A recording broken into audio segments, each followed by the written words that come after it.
Good morning, Daniel. Welcome back, Dan. Isn't that usually my line? Yeah, but you've been gone most of the week. Oh, in my defense, I was at a conference. So, what are we talking about today?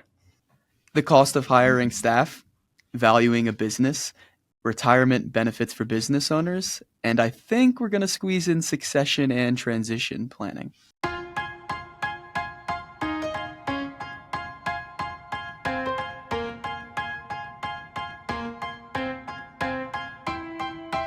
Welcome to the Science of Wealth, where we discuss the science behind financial planning and the art of learning and applying it.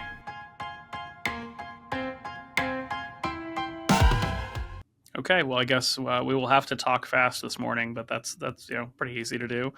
Cost of hiring staff, hit me. What kind of costs are we talking about?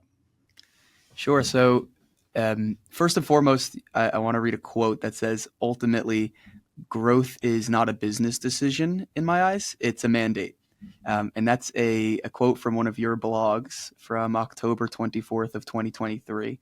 And before we even dove into the cost of hiring staff, I wanted to ask you, if you could elaborate on, that quote and why you see it as more of a mandate than a business decision.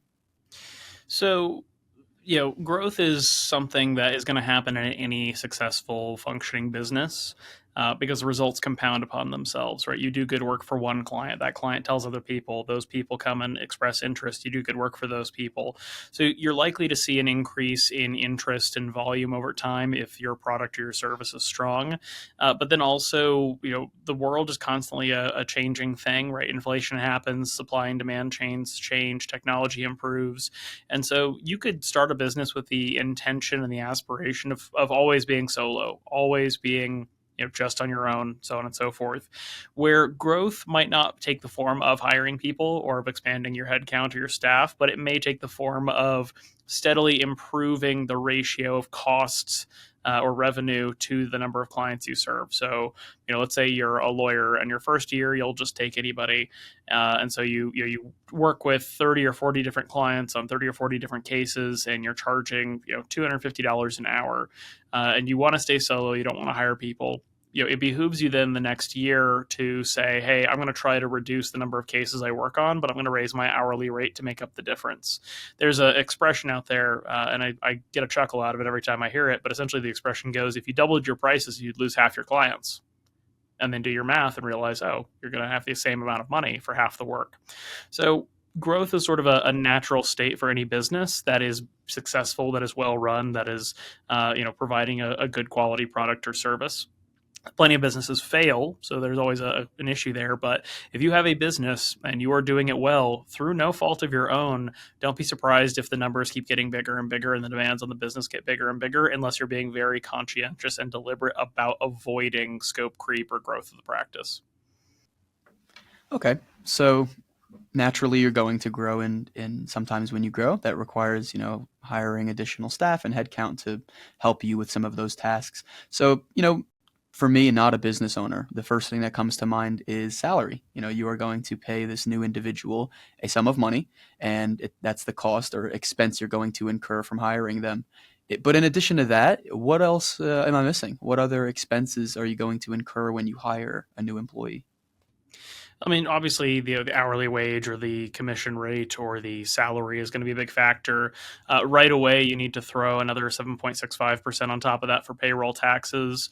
You also have to factor in unemployment taxes, which are sort of a state by state thing. There's both a federal and a state level to it.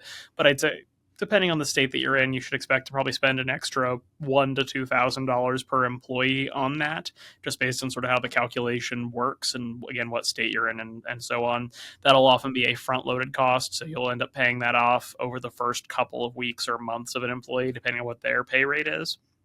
But then that'll fall off after a certain cap, and then beyond that, as you just sort of go through it, the core question you have to really ask yourself here is this a stopgap employee, right? And the way I'll frame this is this a job? Am I hiring somebody to provide a service for as long as they are willing to do so in my business?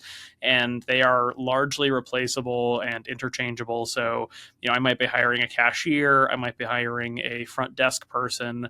And with no disrespect to cashiers or front desk people, We just sort of, as business owners, have to anticipate that they are not going to spend the rest of their career working the register or answering the phones at the front desk. So, in those particular circumstances, you probably then just think about their hourly wages and rates, any state mandated benefits you have to provide if your company is big enough, and that's probably where you draw the line. Conversely, if you're hoping that there's a career here, then you're talking about a whole extra layer of cost.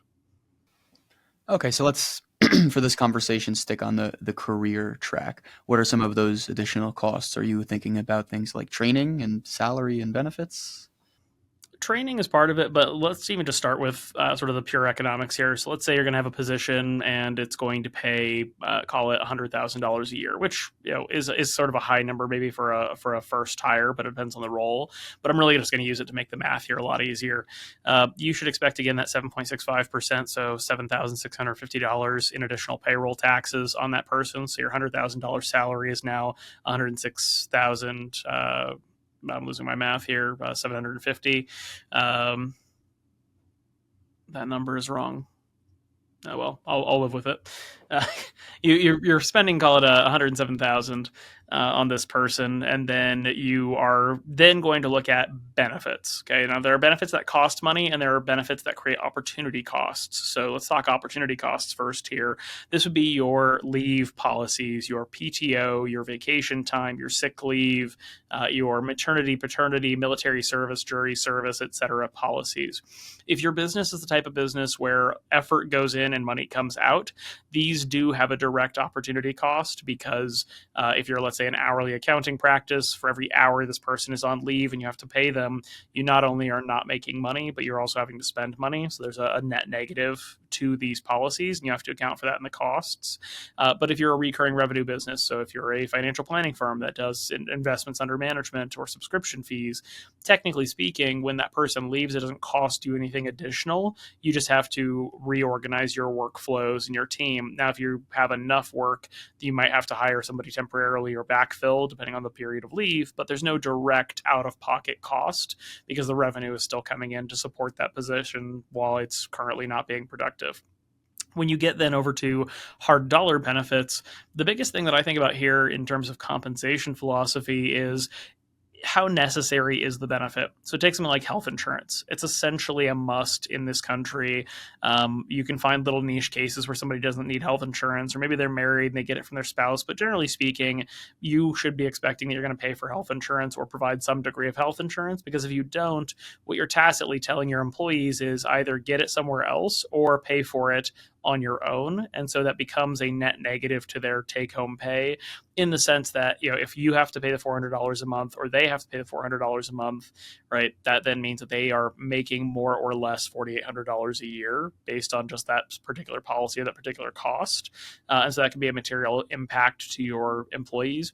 There are other benefits, and I think the funny thing here is you can provide kind of the full gamut of benefits outside of a retirement plan and health insurance for an incredibly nominal amount of money. You can provide life insurance for literally a couple dollars a month. You can provide disability insurance for a couple dollars a month, and on the upper end maybe 30, 40, 50, $60 a month, depending on compensation levels or the occupation of the people in your business. You can provide vision and dental for an incredibly low amount of money. So you can have a very robust benefits package without breaking the bank. The two benefits that are really going to have a big economic outlay are going to be health insurance and a retirement plan. All right. So if you make the conscious decision to hire an employee, you also need to find that employee. Is there a cost to recruiting or finding, an attractive candidate? So it's interesting because there are professional recruiters. Professional recruiters might charge you anywhere from 10% to 25% of the first year salary for this role. So hiring this person who makes $100,000, you might have to pay a recruiter $10,000 to $25,000 to find them. I am sort of skeptical about this area. And the reason I'm skeptical about this area, and this is not a dig on recruiters, some positions genuinely require like talented professionals to fill, particularly when you think about really high touch positions, like you're trying to hire a CEO to take over a company. So you not only have to hire a very expensive employee, but also the cost of getting it wrong is enormous. So it makes sense to invest heavily in making sure you've done really good due diligence. But in the terms of hiring, I think realistically hiring is actually in many industries very easy. It tends to be a problem with how the recruitment process works. So a typical job posting I'll see for many companies will look something like this. We are seeking this role. Let's say we're seeking a staff accountant to work at our firm. Our firm is great and awesome. Here are our list of minimum qualifications. Here's our list of preferred qualifications. Compensation is competitive. Benefits provided. Apply here. And when you think about what that is a very poor set of signals to a potential candidate because what they just read or what they just saw was essentially a thing that said, we're hiring for this job title. We, the company, are great in generic terms. Here are minimum requirements that might really be maximum requirements, and here are preferred requirements that might be completely unrealistic for the marketplace. We're not going to send you any information about really compensation. We just say something like, again, compensation is competitive, benefits provided, and that's not a strong set of signals. So compare that, for example, to an admin position we listed last year that we filled.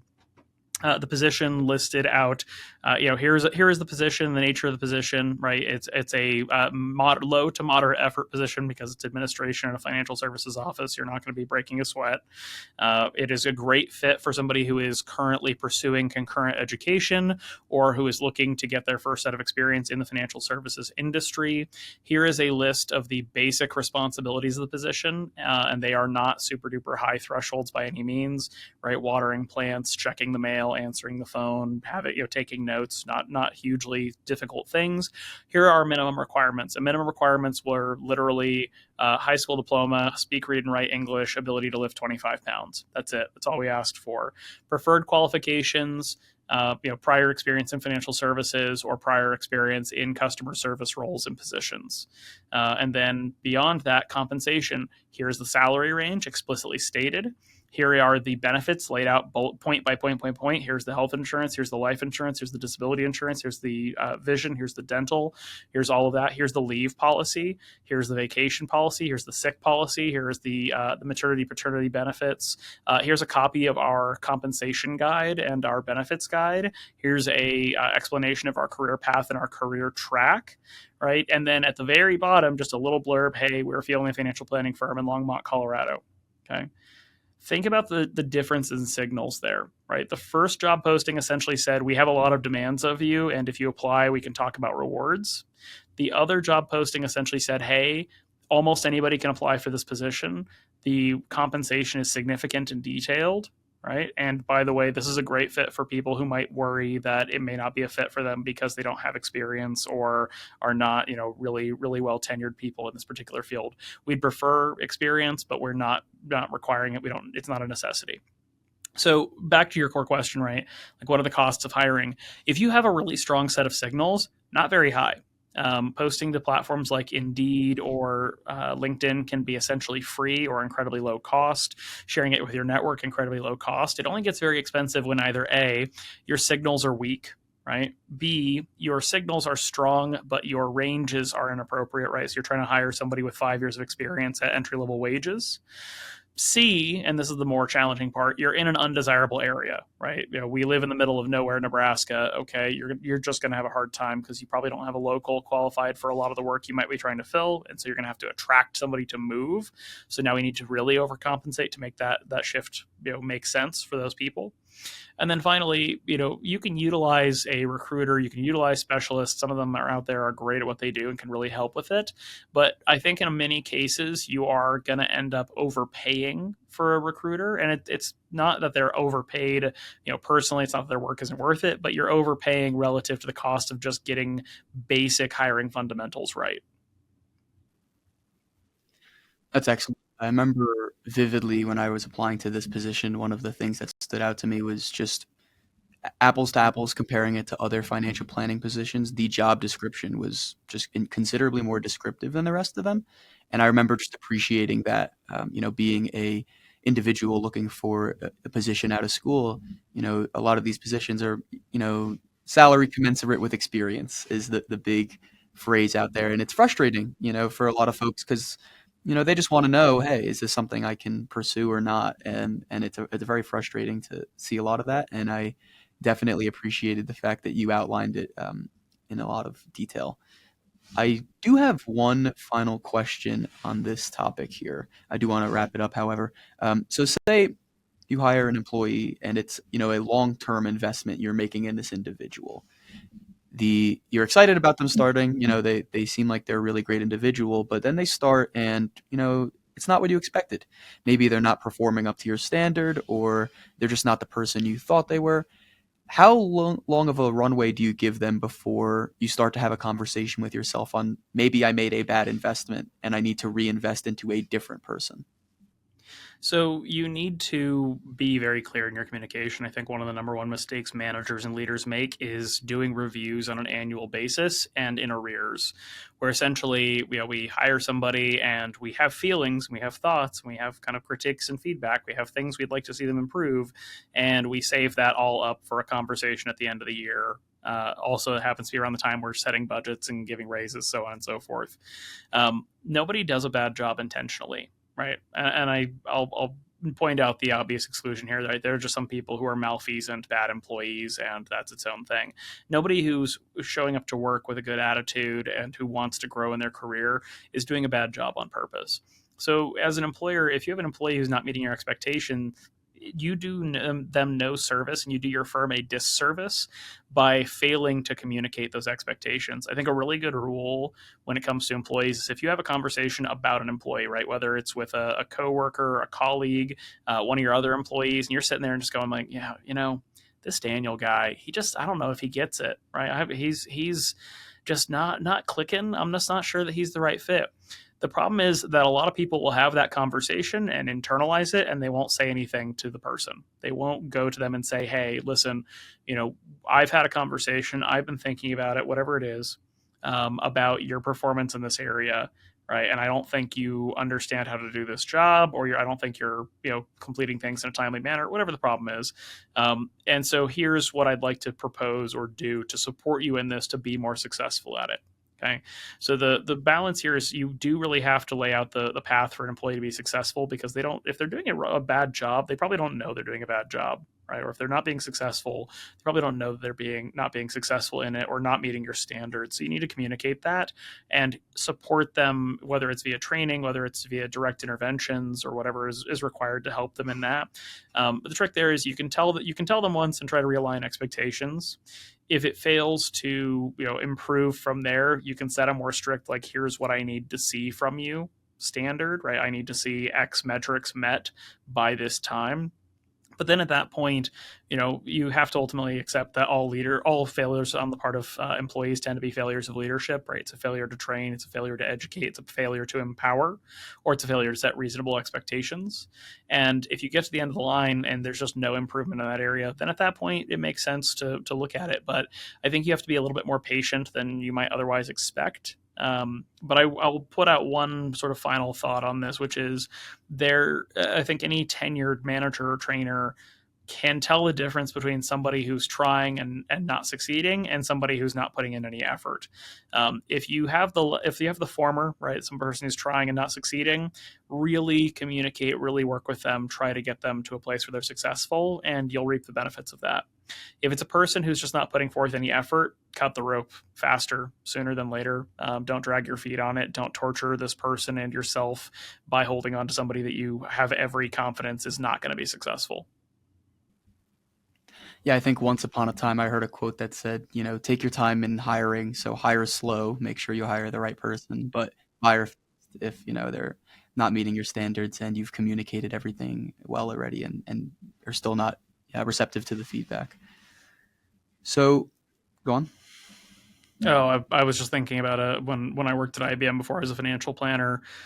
There were people who struggled and we had to retrain all the time, and there were people who struggled and you could tell, from the first retraining attempt that this person was not going to click.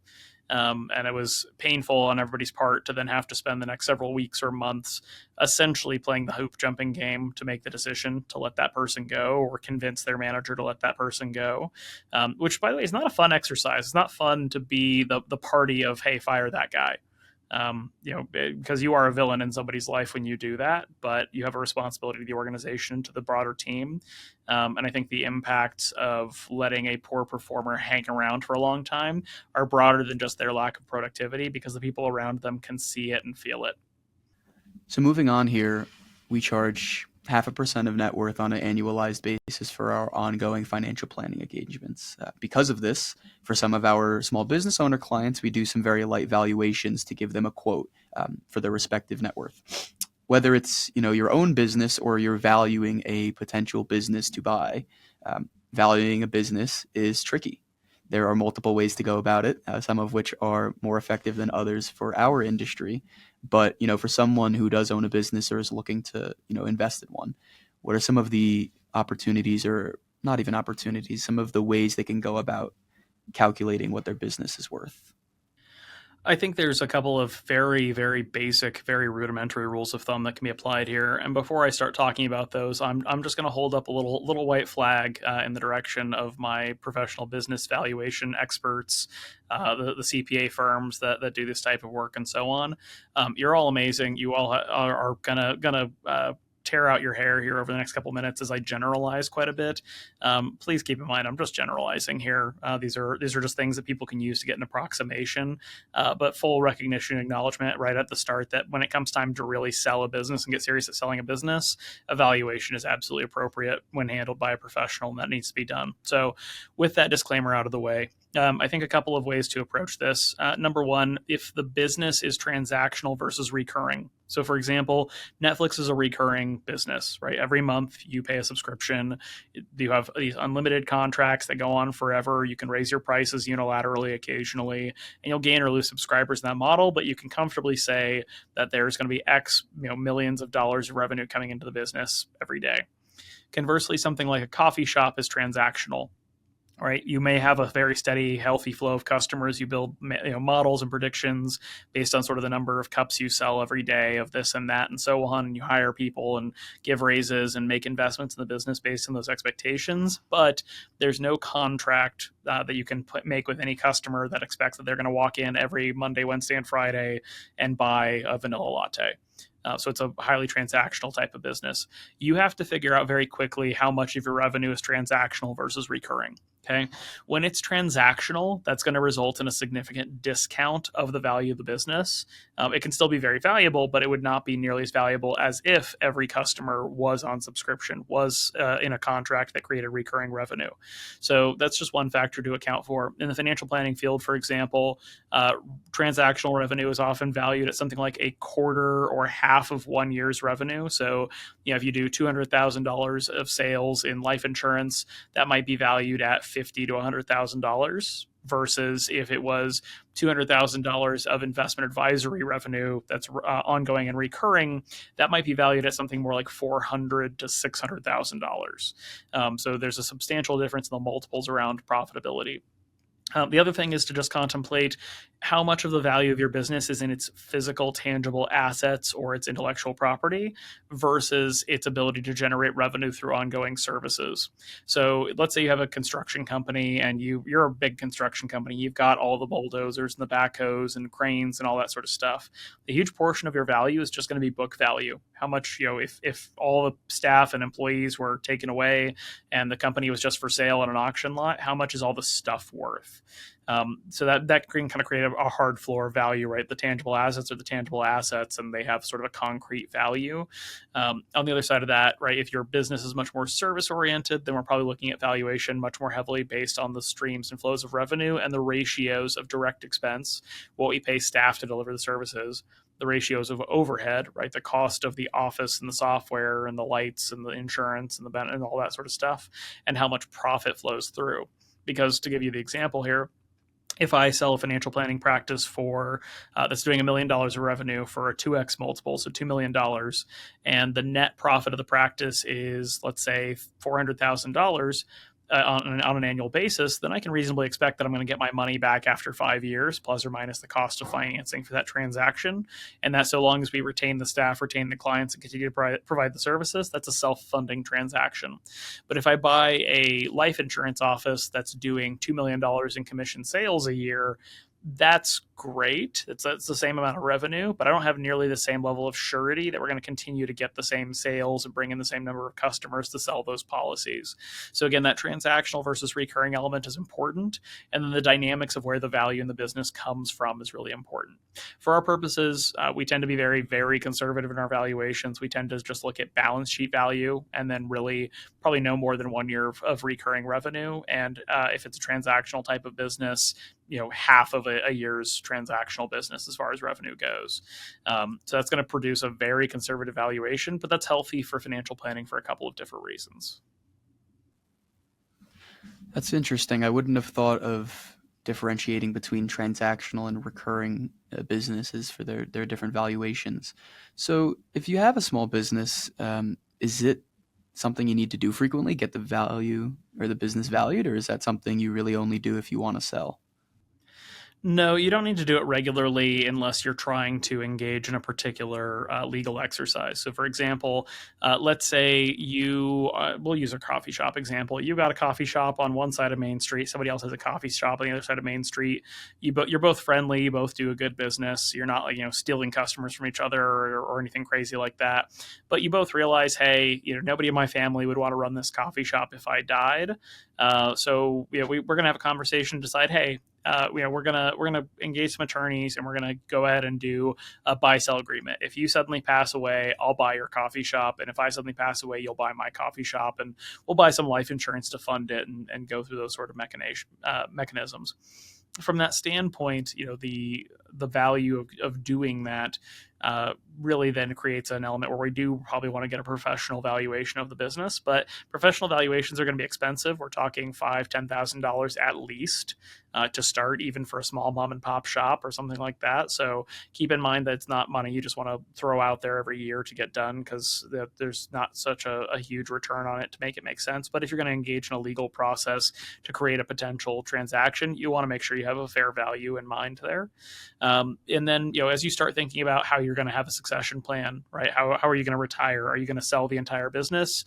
Are you going to sell stock to the employees and make it employee owned? Are you going to bring in partners? And if so, are you just giving them equity or are they buying in? Those are all really good reasons to get real valuations done. But for your own personal planning purposes, I think just applying some very conservative expectations around the value of your business is helpful when you think about how you're going to one day get the equity out of the business. And you have to be deliberate and thoughtful about that, because only about 10% of businesses survive their original owner. Okay, you're getting a little ahead of yourself there with the succession. We're almost there. But before we get there, you mentioned something that I think transitions nicely into the third topic here, which is retirement benefits for business owners. So you mentioned how a lot of business owners, they tend to have a lot of the majority of their net worth tied to this business. So very similar to how individuals have the majority of their net worth, for the most part, tied to their personal home. And that's tricky because a lot of individuals and families struggle to tap into that equity and utilize it to fund their retirement. And I'd say that can be very similar for a lot of business owners as well. So, can you explain to me why maybe just having a business and being a business owner is not sufficient for funding retirement for most folks?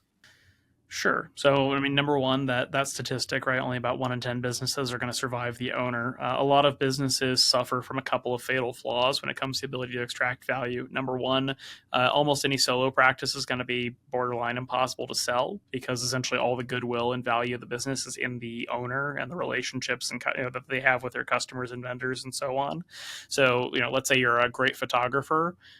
Selling your photography business as a solo photographer is going to be almost impossible, because unless you bring on somebody as sort of an apprentice who really learns the trade from you over the years and takes the time to really build up the skill set and build goodwill with the customers, most customers are going to be like, well, you were a great photographer, but I don't really know the new guy, and I don't really have any reason to work with them other than your say so. So I'm going to shop around and look around. And you might be able to transition some repeat customers to that photographer, but there's just not a lot of value in that business. But if you owned a photography company with 20, 30, 40 photographers and 5 or 6 support staff who set appointments and help lug the equipment around, and you've got really good marketing and search engine optimization and so on, there's a more tangible asset there.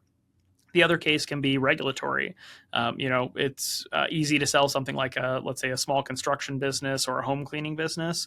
But if you are, let's say, a neurosurgeon and you have a neurosurgical clinic, you're subject to a huge amount of regulations. And bottom line, you're not going to be able to sell that to anybody else other than another neurosurgeon, or at the very least, another medical provider that has a neurosurgeon on staff, because the work and the value that your clinic provides is derived from your unique licensed skill set that's very valuable in the first place.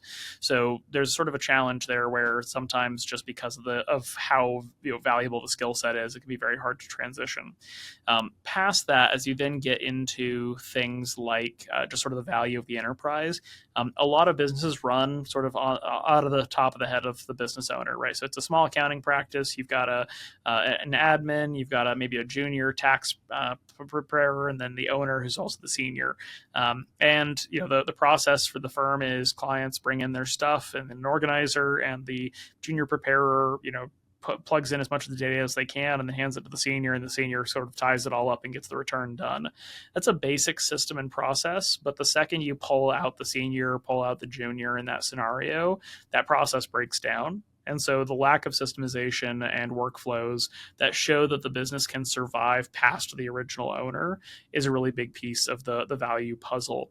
It's interesting because there's a big trend right now, particularly from like Wharton MBAs and Harvard Business School MBAs, that instead of going into investment banking or tech, they're going into small businesses and trying to buy up HVAC companies or plumbers, that sort of thing. And the trick there is that all those acquisitions are highly dependent on the existing professionals in the business staying there, and the business having enough systems in place that the owner retiring doesn't derail it. But in a solo shop or in a super duper small shop where maybe there's only one plumber or one HVAC tech and maybe the one junior, there's not enough of a system in place there to really create the continuity for the business to thrive unless the buyer has the same skill set, so they are also an HVAC person or also a plumber or something like that. Okay, so sounds like 90% of businesses are going to struggle to extract value if they retire from the business because they're not going to be able to sell it or transfer it to somebody else. So let's say a business owner sees the writing on the wall here and he says, hey, I should probably start saving elsewhere for longer term goals. Are there opportunities or ways that business owners can do that that are unique to them? So, I mean, functionally, business owners have the best tax planning flexibility in the world. How they go about that is its own set of discussions. But to lay it out simply, they have access to the same traditional IRAs and Roth IRAs everybody else does. If they're being successful as a business owner, they're going to need something more robust. So, a typical sequence of retirement plan selection that I'll see for a business owner will be a solo 401k, which is going to have sort of the best contribution limits and flexibility. For a self-employed individual, maybe their spouse works in the business, but an individual who doesn't have any employees, when they hire employees, they then will often switch to a SEP IRA. They'll switch to that because it lets them exclude their employees for up to 3 years. So then they're able to keep saving for their own retirement without having to pay for anybody else's. When they get to the end of the SEP, depending on how they want to grow their business, they might switch to a simple IRA, which is sort of baby's first 401k. It has lower contribution limits, has lower matching requirements, and the compliance costs are very low, although the administration of them tends to be a pain in practice just because there are really not good support systems in the technology space through brokerage institutions to support those accounts. And then finally, they'll probably end up with something like an actual 401k plan, typically a safe harbor plan, where their matching contributions are really capped at either 3 or 4%, depending on the formulas they select. And the plan is reasonably self-running from an administration standpoint. That's a whole different conversation we can get into, is the various advantages or ways that business owners can save for their retirement. But one final piece I wanted to talk about here is, I think there's a lot of business owners who might listen to a conversation like this. They have a long enough runway where they can still plan to transfer the business to somebody else one day.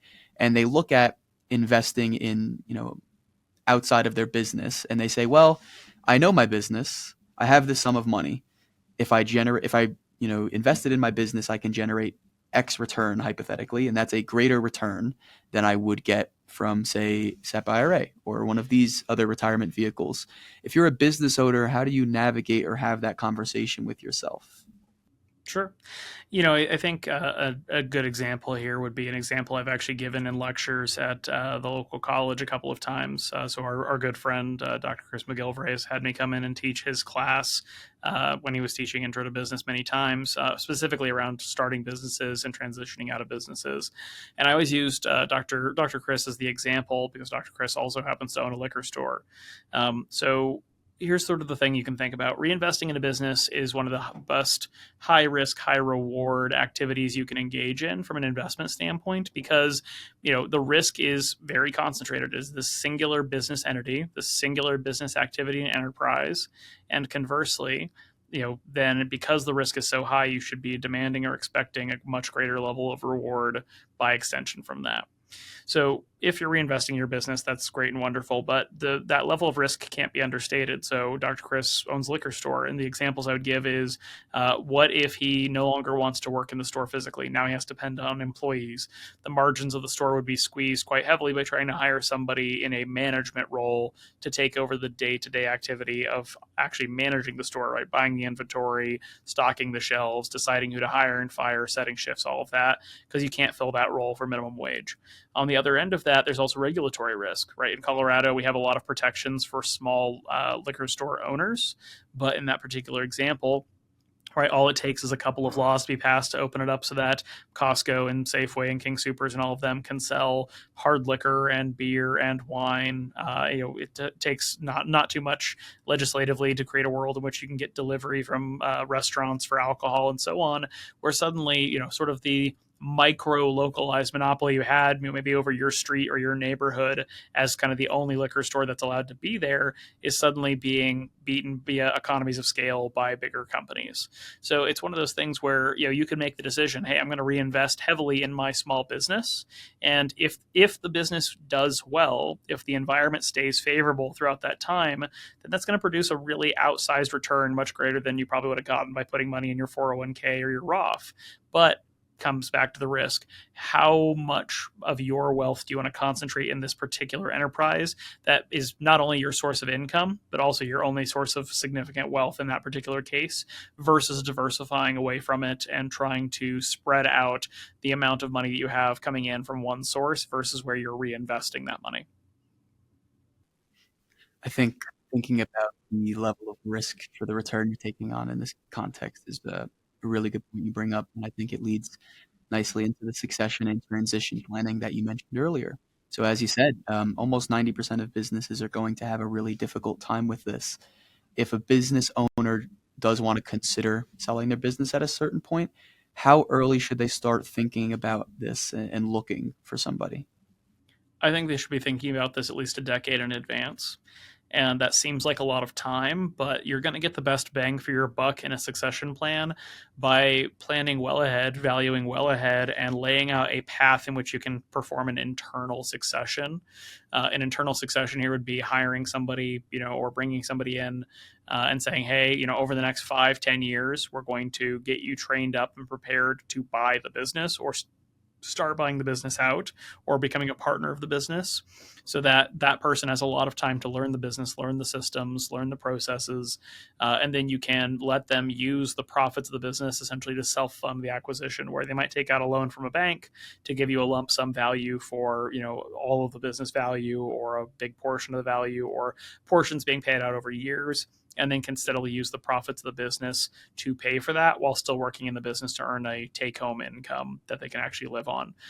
That's going to result in probably the best transition and the best retention of the assets, the talent, and so on within the business. That can create a lot of value for the employees, because maybe it's not just one person. Maybe you're going to become employee owned and open up the opportunity to a lot of other employees within the company to become partners, become owners.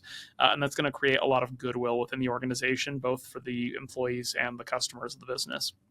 Conversely, if you are looking more to just get out quickly at a certain point, that's fine. But then you often run into kind of transaction risks that'll affect the valuation. So typically, a valuation and a transactional purchase might run anywhere from 1 year out to 6, 7, 8 years.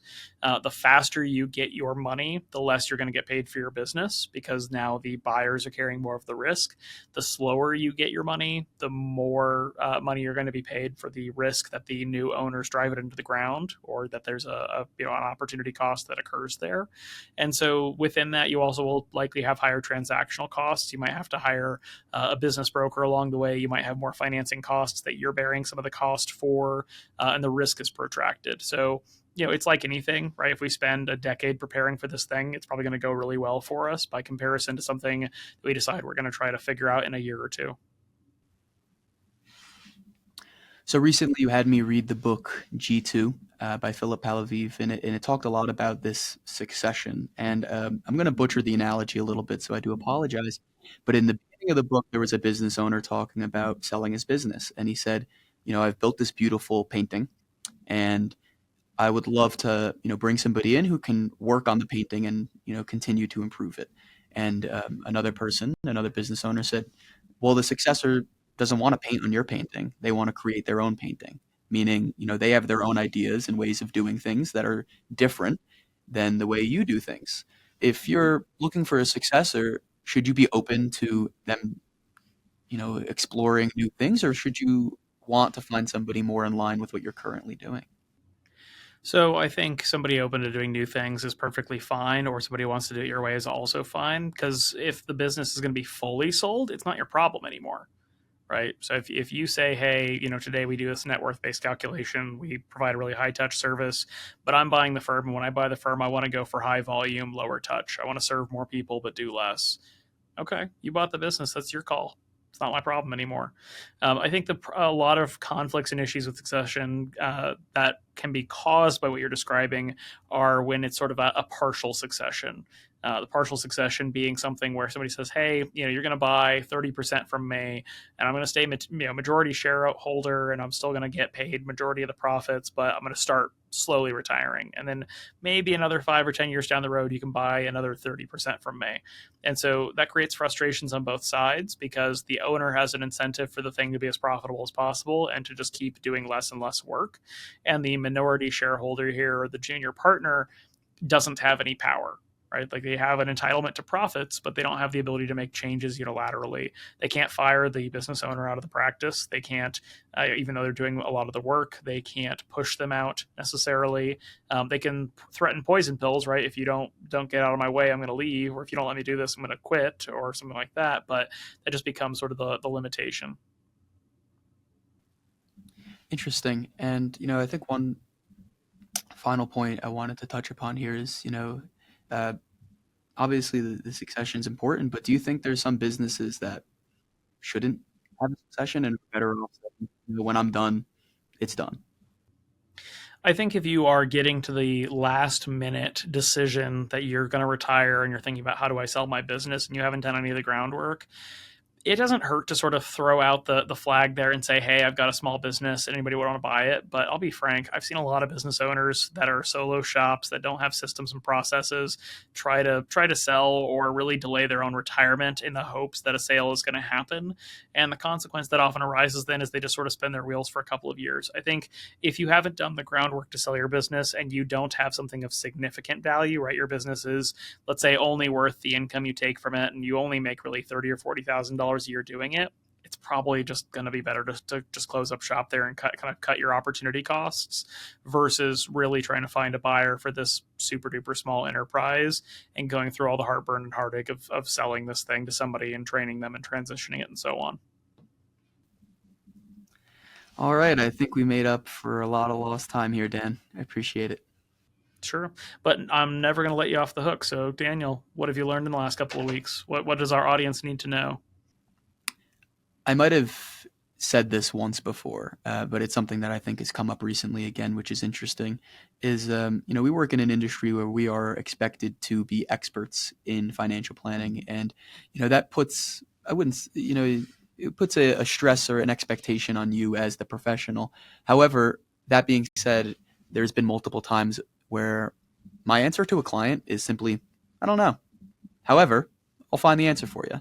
And I think that's been valuable for me because I've had a little bit of a mindset shift from the client expects me to know everything under the sun to, I don't know everything. However, we have resources and the ability to find the answer, and we'll still get you that answer in a promptly. And I think for me, that's been important to realize because yes, I do want to become an expert and I want to be knowledgeable in all things finance. However, at the same time, having that understanding you're not going to be an expert in everything is pretty important.